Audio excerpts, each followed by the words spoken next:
Sualımıza yazılıb düz ikiyüzlü bucağın daxilindəki nöqtədən üzlərə qədər olan məsafələr filandır. Həmin nöqtədən ikiyüzlü bucağın tilinə qədər olan məsafəni tapın. Sadə bir abituriyent sualdır əslində. Düz ikiyüzlü bucaq deyəndə nəyi nəzərdə tuturdu? Biz elə düz bucağı çəkirdik. Bu bizim üçün elə düz ikiyüzlü bucaq idi. Sanki iki dənə divarın 90 dərəcə altında kəskinməsi. Bu idi. İndi deyir ki, bunun daxili buralardır. Bunun daxilindəki bir nöqtədən, bir tutaq ki, A nöqtəsindən üzlər də budur. Keçən dərsdə demişdik, üzlər də bu ikisidir. Və bu təpə nöqtəsinə til deyirlər. Bax, burada til idi. Deyir ki, bura qədər məsafənin biri 8-dir. Baxın, bura 8-dir. Digəri də 15-dir. İndi deyir, tilə qədər məsafəni tapın. Onda baba, o tilə qədər məsafə düşür bura. Təbii ki, bura 8, 15. Bura Pifaqordan nə qədər olur? 17. Bu çox, belə deyərdim ki, bu mövzunun asan tipidir. Sadəcə terimləri bilin. Aydındırmı? Bəli. İkinci sual. Sahəsi 32 sm kvadrat olan üçbucağın tərəflərindən biri alfa müstəviz üzərindədir. Üçbucağın alfa müstəviz üzərindəki proyeksiyasının sahəsi bu olarsa, üçbucağın müstəvisi ilə alfa müstəvisi arasındakı ikiyüzlü bucağın dərəcə ölçüsünü tapın. Bunun düsturu hazır var. Kosinus həmin o, baxın, bizdən istənilən üçbucaq müstəvisi ilə ikiyüzlü bucağın, baxın, üçbucaq müstəvisi ilə alfa müstəvisi arasındakı ikiyüzlü bucağın ölçüsünü tapın. Hazır düstur var. Kosinus alfa bərabərdir. Həmin o proyeksiyadakı düstur, bax, SP yazıram, bölünsün fiqurun sahəsi. Bax, o proyeksiya dediyi, bax, üçbucaq alfa müstəviz üzərindəki proyeksiyasının sahəsinin bütün fiqurun sahəsinin olan nisbəti olur.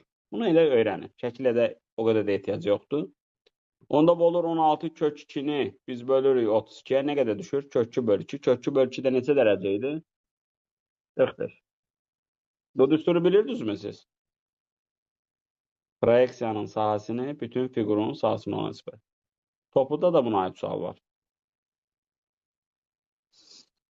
Aydındır.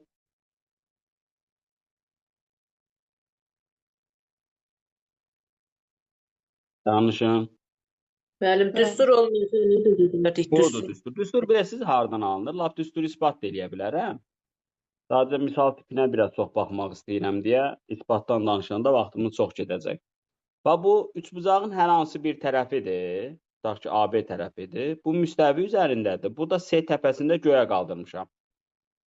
Və buna deyirlər AB tərəfindən alfa müstəvisi keçirilib.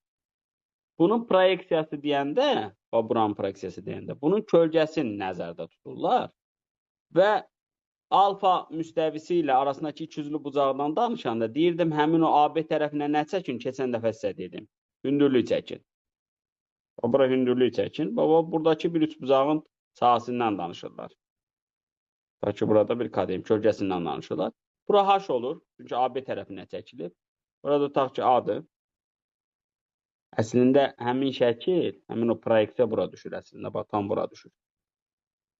Bax, o proyeksiyadakı sahə baba bura düşür.